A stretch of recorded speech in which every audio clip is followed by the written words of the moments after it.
Hey there, viewers. Tonight's story is about a woman the internet swears was taken, and how she claims she finally escaped from secret rooms to a list of rules she had to follow. This is the chilling case of Beyonce's alleged ghost dancer, who may have just broken her silence. The face in the back row. I wasn't even watching the gala live when it happened. I was in my apartment, sitting cross-legged on the couch, eating cold noodles out of a paper box, letting TikTok autoplay whatever it thought I needed to see. The video didn't even have a proper caption, just pause at 0:47 and a string of emojis. I almost scrolled past it, but something about the comments caught my eye. People weren't just laughing or gossiping, they were arguing. Some swore it was her, others said it was just a look-alike. And then a few were typing things like, "You have no idea what you're looking at." The clip itself was nothing special at first. A shaky screen record of a live stream from a charity gala 2 weeks ago. Fancy venue, high ceilings. One of those places where the walls are so white and polished you can almost see your reflection in them. Waiters in crisp black uniforms weaving between round tables, carrying trays of champagne flutes. The kind of place you can smell the money through the screen. They were panning the camera across the front tables where all the familiar faces were. Singers, actors, a few politicians who always seem to show up at these things. The audio was faint, but you could hear applause and polite laughter under whatever speech was going on. At first, I didn't notice anything unusual. But the person who made the TikTok had slowed the footage down right at the 47-second mark, just as the camera started to sweep past the very back of the room. There, at a table no one important seemed to be sitting at, was this woman.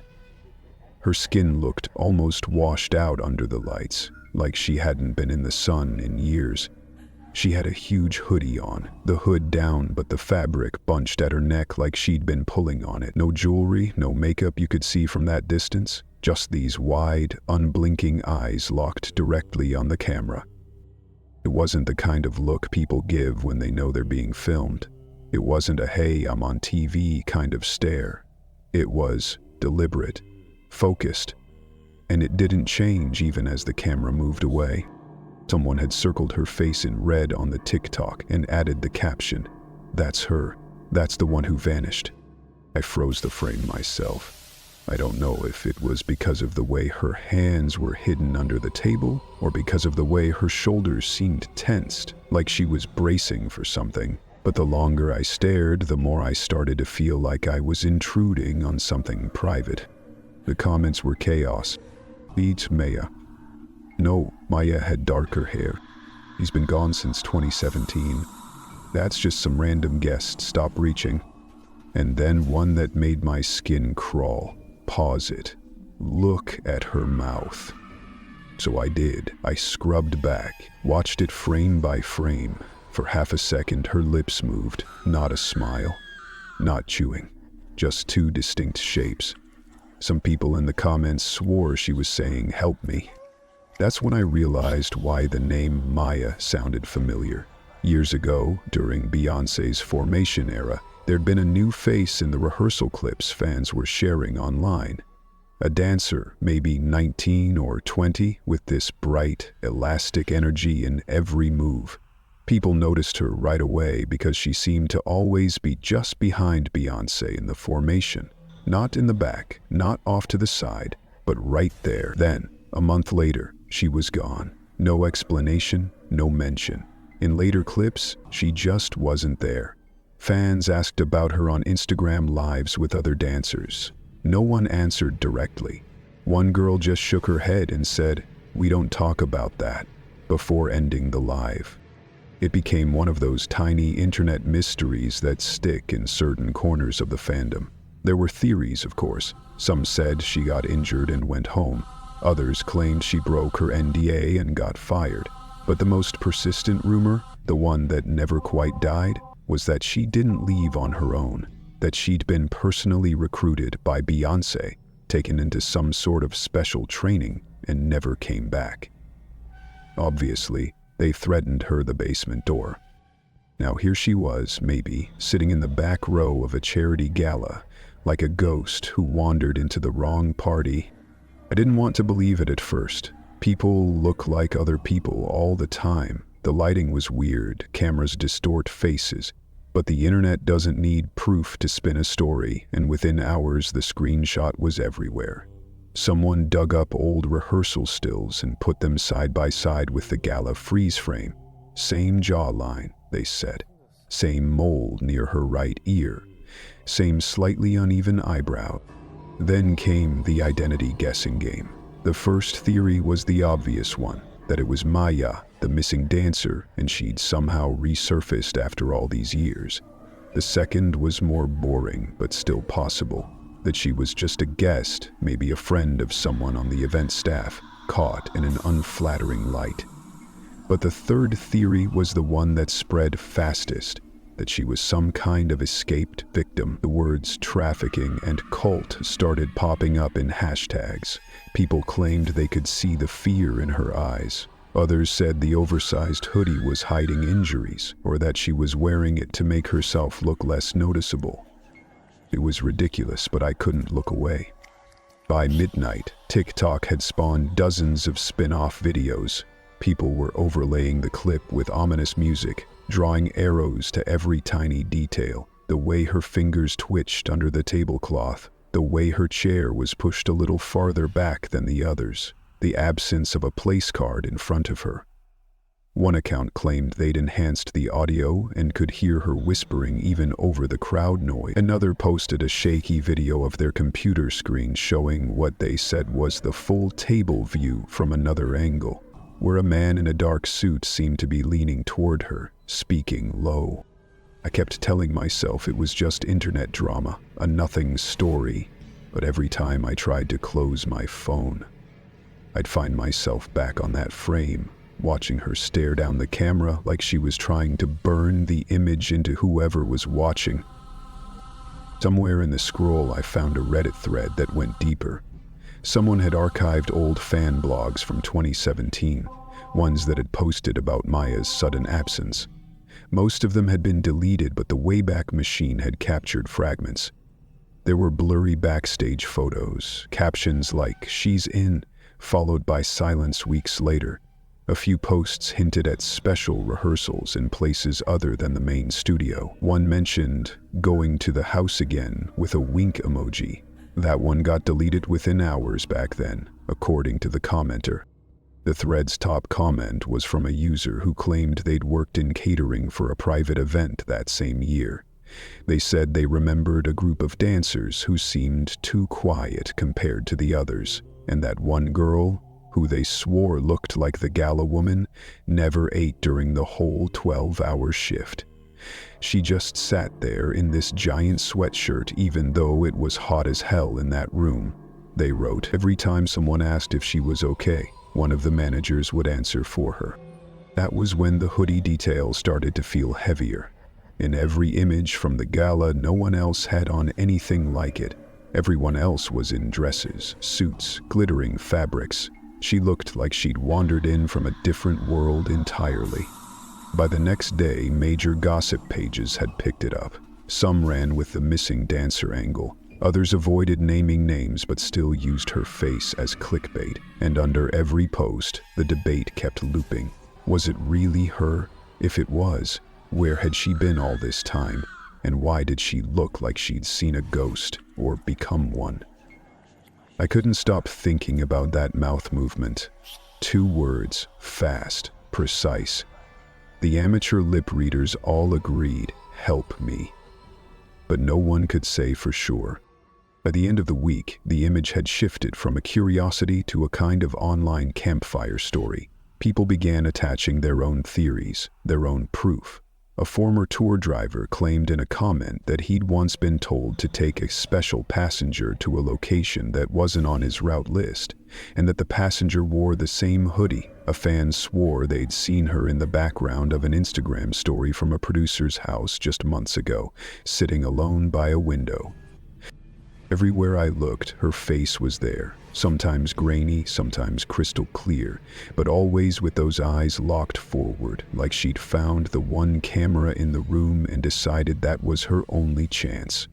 And the thing is, I didn't know her. I'd never met Maya, never even cared much about Backstage rumors before, but now, staring at that still frame late at night, I couldn't shake the feeling that she'd found me somehow, that I wasn't just looking at her. She was looking at me, waiting to see if I'd do anything about it. The disappearing dancer file. I woke up the next morning with the same picture in my head, the woman in the hoodie, the eyes. I told myself to let it go, but my hands were already opening the laptop. I typed, Maya Beyonce rehearsal, missing dancer, and pressed enter.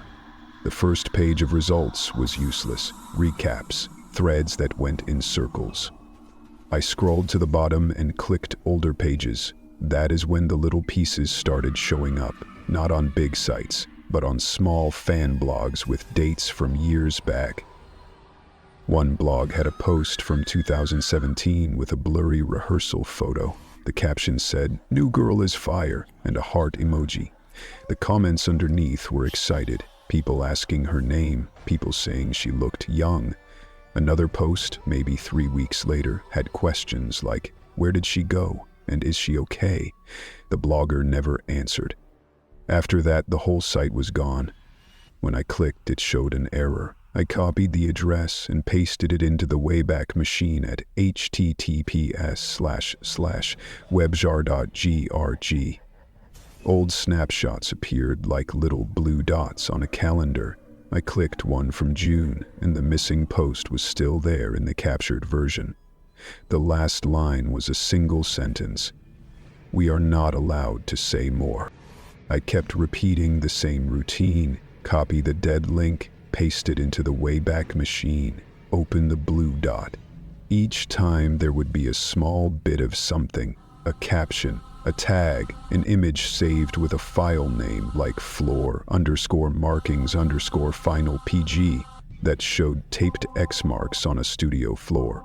In one frame, I saw a girl who matched the gala woman's face profile. High cheekbones, hair in a low braid, not in front, not in the back, standing near the center like she was waiting for a cue. The caption said, "Private notes, delete later." The captured page made it impossible to remove. There were Instagram live clips too, not full ones, just ripped pieces saved by random accounts. I found one through a repost on a video site that looked like it was re-uploaded several times. The clip showed 2 dancers in a kitchen. Someone in the chat asked, "Where is Maya?" One of the dancers turned to look at the other, and they both went quiet. Then one laughed in a stiff way and said, "We don't talk about that," and ended the live. The repost had a watermark with the address https://streamrepost-example, which looked fake and probably was, but the clip felt real. The words landed in my stomach the same way the gala stare had, not loud, but heavy. There was another short clip where a choreographer answered questions after class. Someone typed, "Did the new girl make the cut?" The choreographer smiled and said, "Everybody is where they need to be." The smile stayed a little too long. Then the video skipped. The rest was gone. When I searched the name Maya with "Beyonce kidnapped me," a weird path opened up. Months after the dancer stopped appearing in the rehearsal content, a post had gone viral where the first letters of each word spelled "Beyonce kidnapped me." People said it was a joke, a meme. Some said it came from a singer's account. Others said it was made as a parody. But in the deeper threads, there were comments that claimed the format had started somewhere else. They said an insider had used a hidden acrostic like that to get a message out, and the joke versions were made afterward to bury the first one. I could not find the original. Every link looped back to more memes. Search results showed pages full of jokes and fake screenshots. If there had been a first one, it was under a pile I could not dig through. Kept asking myself why any insider would do it that way. Why not just post plain text? But I also knew how fast posts disappear when they hit something that powerful. If you want people to copy something, you make it into a game.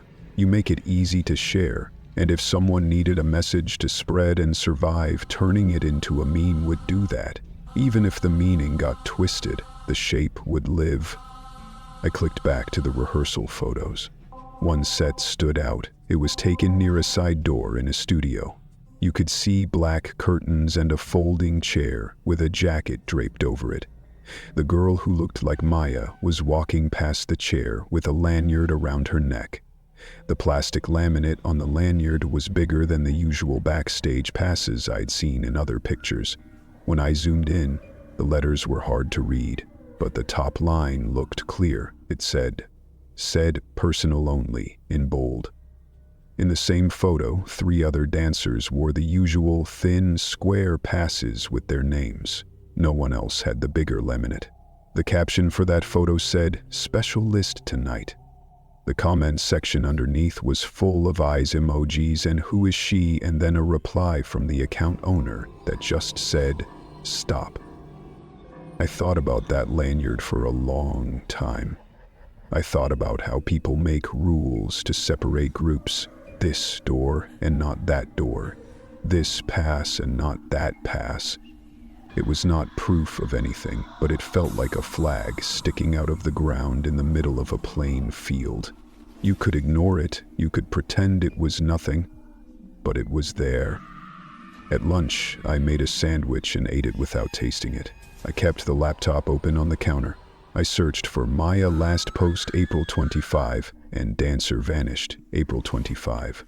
Someone had linked dates to a pattern, saying the 25th came up too often. I am not a numbers person and I don't live by patterns, but the last visible post on what used to be Maya's page really was on April 25, 2017. It was a mirror selfie in a studio bathroom. The caption said, "Late night again, keep going," and a flexed arm emoji. Comments that asked, "Are you okay?" were answered by a different account that said, "She is fine." The next day, the account stopped posting. A month later, the whole thing was deleted.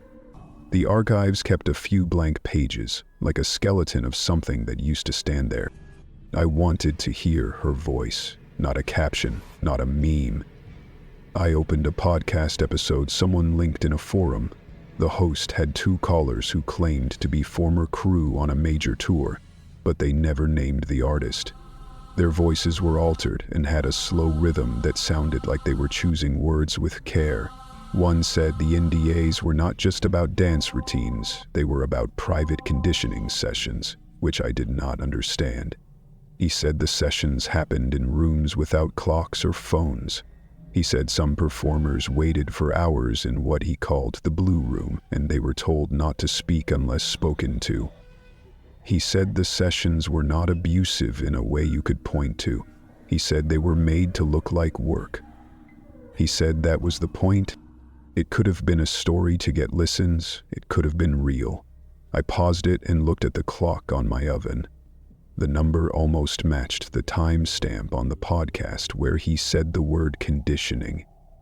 I started the clip again and wrote down the time on a sticky note, 14 minutes and 12 seconds. I stuck the note on the side of the screen. I do not know why I wanted a paper reminder. It made me feel like I was holding a thread, even if it was thin. By late afternoon, my back hurt from leaning forward. I stood up and stretched. My phone buzzed with a notification from a gossip page. It said a source close to a major artist denied that any dancer named Maya ever worked for them. The post did not name Beyonce, but the comments did. Under the denial, someone posted a cropped picture of the girl with the VIP personnel-only laminate. Another person replied, "Photoshop." Another said, "That is not even the same person." Under that, a user wrote, "Sometimes the easiest way to hide someone is to say they never existed." I closed the app. I walked around my apartment and opened the window. The air outside smelled like dust and heat. I did not want to be the kind of person who sees monsters in every shadow. I did not want to add fuel to something that could hurt a real person who wanted privacy. But I also could not ignore how neat the gaps were. Posts deleted, lives ended early, a pass no one else wore, a caption that said, "We are not allowed to say more." I sat back down and opened the gala clip again. The face in the back row did not change. The hoodie hung the same way. The eyes looked the same way. I dragged my finger across the trackpad and moved frame by frame to the mouth, the shape of two words: small, precise. I watched it over and over until I could say the words in time with her lips without thinking. Help me. Or maybe it was something else. Maybe it was nothing. Maybe it was air moving across teeth and making shapes I wanted to see. I opened a new document and typed a line for myself. Not to post anywhere, not to share. If this is real, someone tried to speak in a room full of people and no one heard. I stared at the sentence until the words blurred. Then I saved the file with the name Maya_notes_chapter_2tell.tl and closed it. I told myself I was done for the day. I told myself I had to be. But I left the laptop open, just in case. Chapter 3. NDAs, backstage rooms, and missing hours.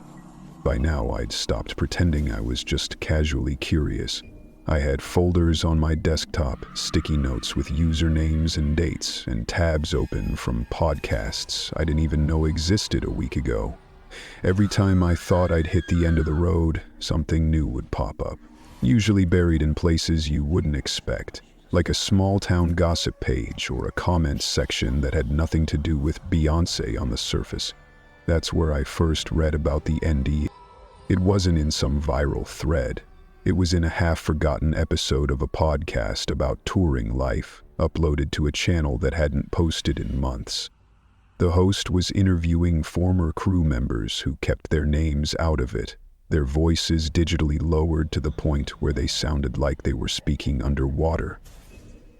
I leaned in close to hear through the distortion. The first voice said the NDA he signed was the thickest contract of his career.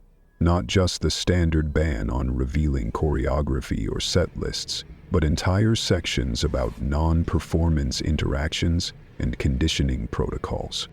I'd heard the word conditioning before in the earlier clips, but hearing it again from someone else in a different setting made it stick harder.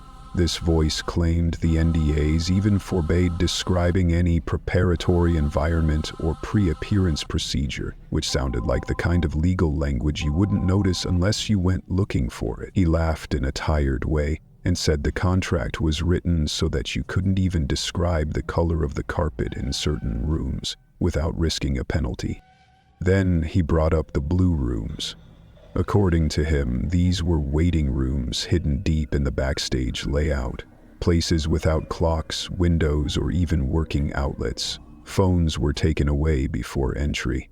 Sometimes dancers sat in there for hours with nothing but bottled water and a couch. He said there was no explanation given, no schedule posted, just wait until you're called. The second voice chimed in, describing something similar but stranger. He claimed these blue rooms weren't always in the venues. Sometimes they were in off-tour properties, houses or apartments rented in whatever city the tour stopped in. The cover story was that they were quiet prep spaces for high-profile or special performers who needed privacy, but according to him, most of the people who went there didn't end up performing at all. You'd see them once in a while, he said, but never under the lights. It's like they had a different job we weren't supposed to know about. I paused the audio and stared at my screen.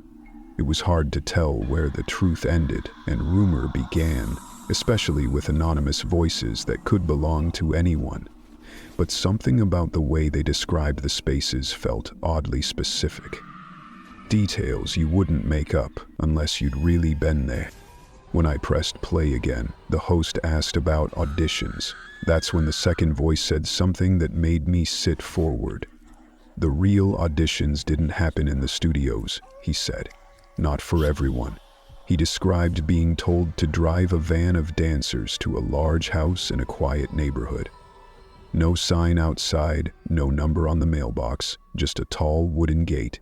Inside, the windows were covered. He said there was no music playing. The dancers were called one by one into a back room and came out looking pale, not sweaty. It wasn't like a normal audition, he said. It felt off. I caught myself chewing my thumbnail. It was one thing to imagine a high-profile artist being eccentric or protective of her image, but these little details, no windows, no music, people looking drained instead of tired, painted a different picture. One you couldn't post without being labeled a conspiracy theorist. Then came the date thing again. The host brought it up casually, asking if they believed in patterns. The first voice said no, then hesitated. Still weird though, he added. Last time I saw one of those girls, one of the specials, was April 25th. Same day a couple other big names died years back. People joke about it online. J. Cole even hinted at it in a track. She knows, they call it. Versatility. I already knew the pattern. Left Eye from TLC died April 25th, 2002. Aaliyah's death was also linked to a 25th date by people who stretched these timelines. Michael Jackson, June 25th. Now Maya's last known post, April 25th, 2017. It was a flimsy chain if you looked at it logically, but for people deep in the lore, it was enough to build a whole belief system. The more I listened, the more I realized the power wasn't in any one piece of the story. It was in the spaces between. A missing dancer, contracts you couldn't talk about, rooms that kept you waiting without explanation, houses with no windows, dates that lined up just enough to make your brain lean in closer. None of it proved anything, but together it felt like a shadow you could almost see moving in the corner of your vision. I closed the podcast and sat in silence for a moment. Outside my window, the street was normal. People walking dogs, cars pulling into driveways, the sound of a delivery truck reversing down the block. And yet, in my head, I kept seeing that blue room. Empty, quiet, cut off from time, and wondering how long someone could sit there before forgetting what they were waiting for. Chapter 4. The Escape Night. I found it by accident. I wasn't even searching for Maya that night. I was just scrolling before bed, letting the algorithm throw random clips at me. And then this one appeared. No caption, no hashtags, just a static image of a dark hallway and a voice speaking over it. The username was a string of random letters and numbers. No profile picture, 0 followers. It started mid-sentence, like I'd walked into a conversation I wasn't supposed to hear. The voice was low, a little shaky, like she was trying to keep it steady, but couldn't. It wasn't a fitting, she said. Not really. She didn't say her name, but the way people in the comments reacted, typing Maya in all caps, told me who they thought it was. She said it happened on what she called costume fitting night. She made it sound like it was routine, something that happened before every major event. Only this time, it wasn't just her and the usual wardrobe people. There was someone else in the room, a man she didn't name, standing in the corner, watching. He wasn't helping, just observing. She kept saying he was there to watch me, and each time her voice got tighter. Then she said the person stepped outside to take a phone call. That was the moment she decided to run. No hesitation, no thinking it through, just a rush to the door. She didn't take her shoes, she didn't take her bag. Barefoot was quieter, she said, like it was something she'd calculated before. She described the hall outside the fitting room as narrow and dim, lined with storage boxes stacked almost to the ceiling. She said it didn't feel like part of the main venue. The air was stale, like no one had been through there in a long time. She followed the hall until she saw a metal door, propped open just enough to show a sliver of light. She didn't stop to check where it led, she just pushed through. On the other side was an alley. She said she remembered the smell first. Wet pavement, trash, and something chemical in the air. She could hear traffic, but it was distant. She didn't know which city she was in. Tours moved too fast, she said. Days blurred together. She was still barefoot when she saw a laundry bin pushed against the wall near the back door of what looked like a hotel or a club. Inside, under a pile of white towels, was a hoodie. She didn't care whose it was. She pulled it on and kept moving. She walked until the buildings got taller and the noise of the street wrapped around her. She said she didn't look behind her, not once. After maybe 2 miles, she found a 24-hour diner. She went in and sat at the counter. The waitress gave her a glass of water without asking. "It was the first kind thing anyone had done for me in weeks," she said. She didn't eat. She just sat there until the sky started to turn pale. She didn't say where she went after that. The whole thing was 6 minutes long. No background music, no fancy edits, just her voice over that still image of the hallway. Then, hours later, the account was gone. By then, the clip had already started spreading. Screen recordings popped up on TikTok, Twitter, even Reddit. But they weren't all the same. In one version, she paused longer after saying it wasn't a fitting. In another, she described the hoodie as black instead of gray. One even had her mentioning hearing footsteps behind her in the alley, something the first version didn't have at all. People argued about what that meant. Some said it was proof the story was fake. Different takes, like she'd recorded it multiple times for effect. Others said it meant she'd been trying to get the truth out in pieces, hoping at least one version would survive before it was taken down. I watched them all, trying to decide if the differences mattered. In every one, her voice had the same tremor, the same catch in her breath when she said, "I didn't look back." And in every one, there was a moment at the very end, just before the audio cut, where you could hear something faint, like a click, or maybe a door latch sliding into place. It was small enough to miss if you weren't listening for it. But once I heard it, I couldn't unhear it. Chapter 5. What She Had to Do. The next clip felt heavier than the escape story. It wasn't about running, it was about staying. It was about what she said she had to do to survive while she was there. It came from the same scrambled kind of account as before. No profile picture, random characters for a username. The video was just a black screen with a faint hum in the background, like air moving through vents.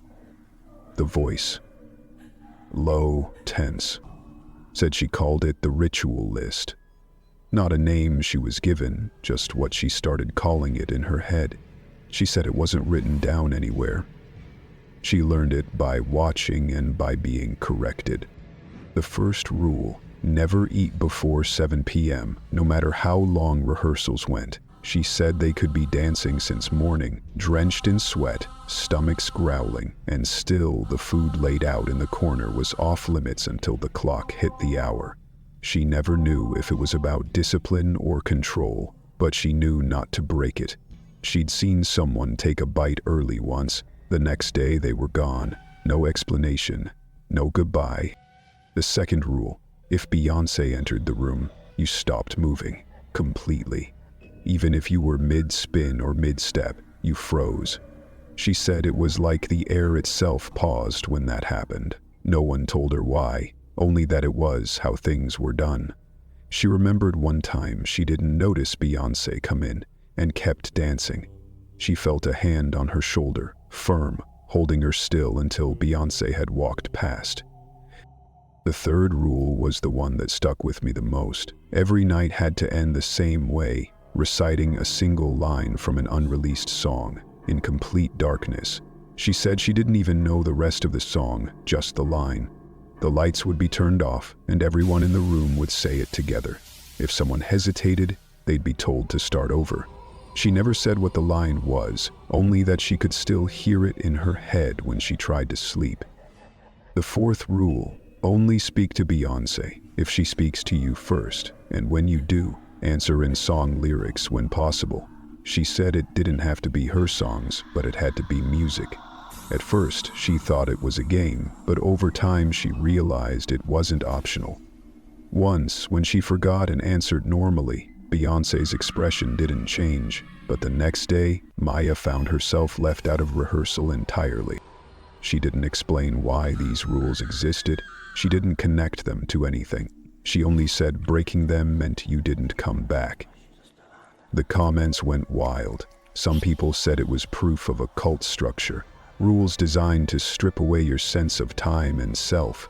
Others said it was just extreme performance art conditioning, a way to push dancers into a mindset that would keep them hyper-focused.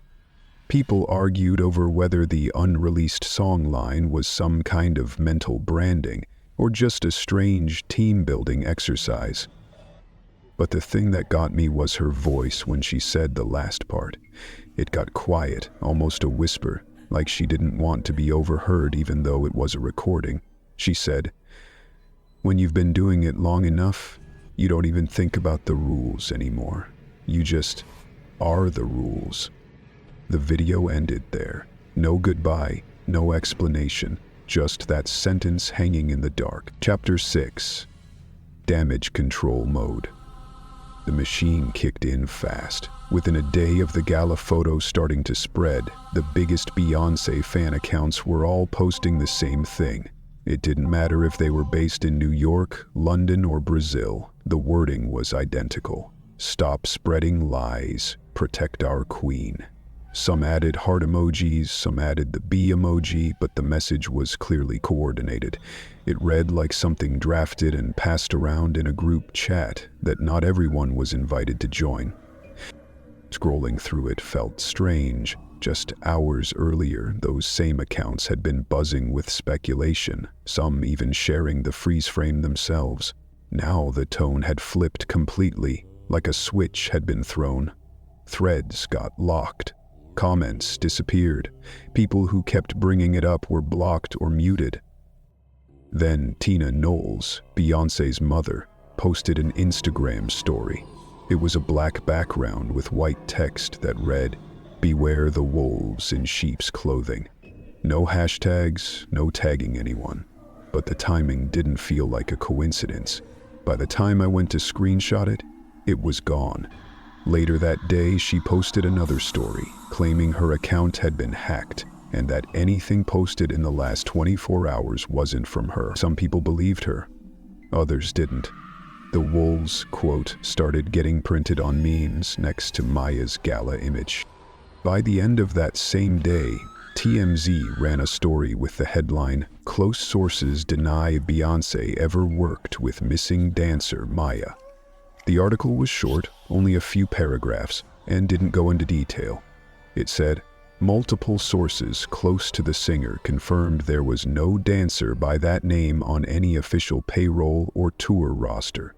But instead of calming things down, the denial only made the rumors stronger. In the comments sections, people posted screenshots of the VIP personal-only lanyard photo.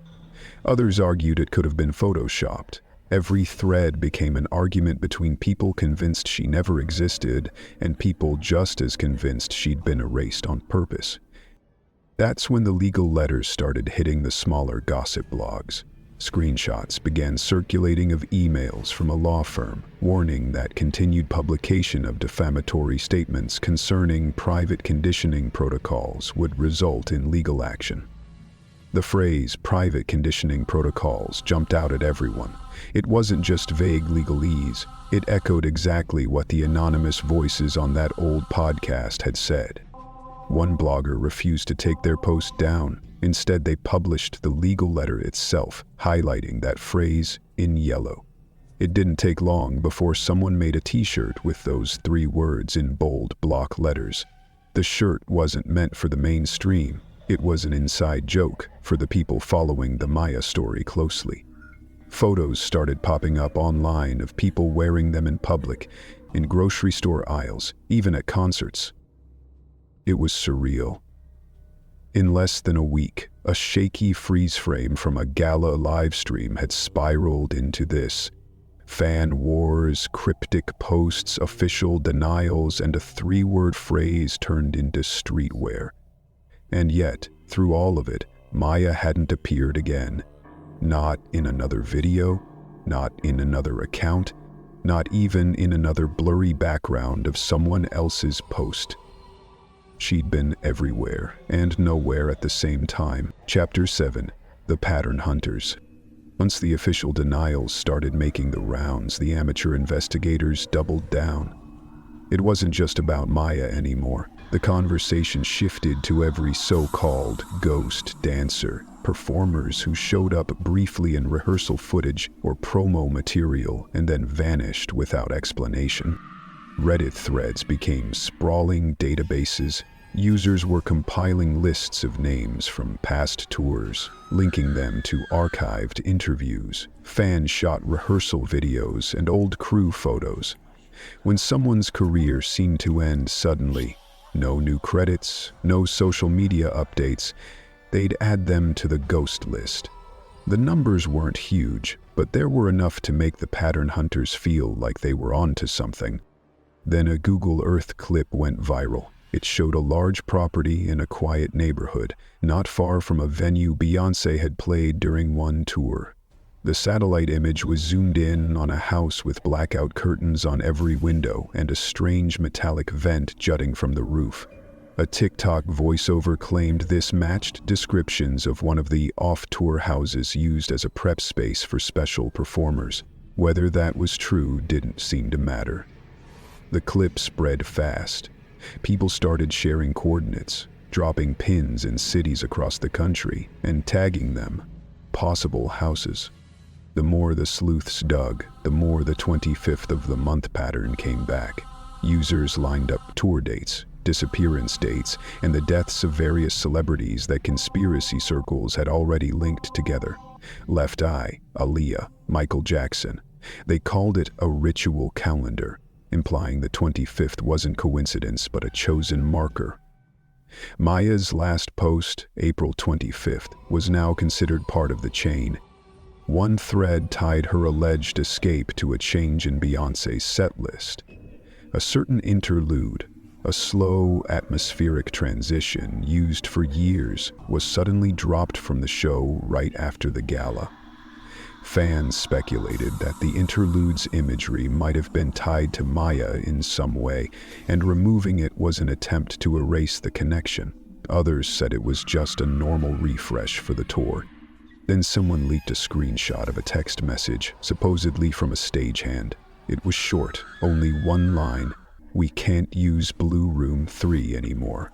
No context, no follow-up, just that. The screenshot spread through Discord servers and Twitter threads, each person interpreting it differently. Some thought it meant the room was compromised, maybe linked to Maya's escape. Others said it was just a code for a broken dressing room. But for the pattern hunters, it was all part of the same web. Every name on their list, every blackout curtained house, every date on their calendar.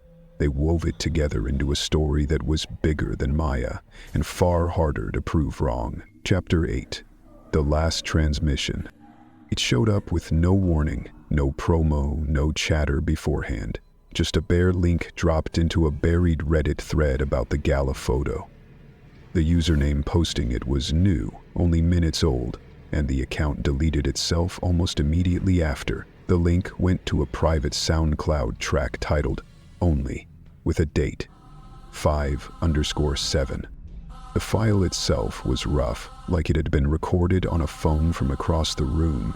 You could hear the hiss of air and the occasional scrape of something being moved. Underneath that was a woman's voice, low, deliberate, singing the same 4-line verse again and again. The words were hard to make out in the first playthrough, but the melody was simple and haunting, curling back on itself like it was meant to be remembered. People who'd been following the story from the start swore they recognized it. They said it was the same line from an unreleased song that Maya mentioned in her so-called ritual list. Some listeners slowed it down. Others ran it through filters to clean up the background noise. Then someone claimed to have played it backwards, That's when a new wave of posts started, all saying the same thing, that if you reversed the track, you could hear a clear sentence. I am still here. Nobody could agree on whether it was real. Some said it was just the way the vowels lined up when reversed. Others were certain it was intentional, a hidden message meant to confirm she was alive. The clip spread fast, but not through the usual channels. It wasn't posted on big accounts or gossip blogs. It traveled in DMs, Discord rooms, and private group chats. By the time it reached YouTube, it was in the form of a simple black screen video with the verse written out in white text. No voiceover, no extra explanation. In the comments under those uploads, people began typing the verse themselves, over and over. It didn't matter what language their keyboard was set to. They translated it, shared it, added music note emojis at the end. Soon entire comment sections became walls of the same 4 lines, as if the audience had quietly agreed to take the song and make it theirs. I didn't type it myself. I just watched the words multiply, line after line, until the page felt like it was humming. At the very end of one of those videos, the screen went blank, except for a single sentence. The account that uploaded the recording has been banned for violating community guidelines. No explanation, no link to the rules. Just the message hanging there. Then nothing.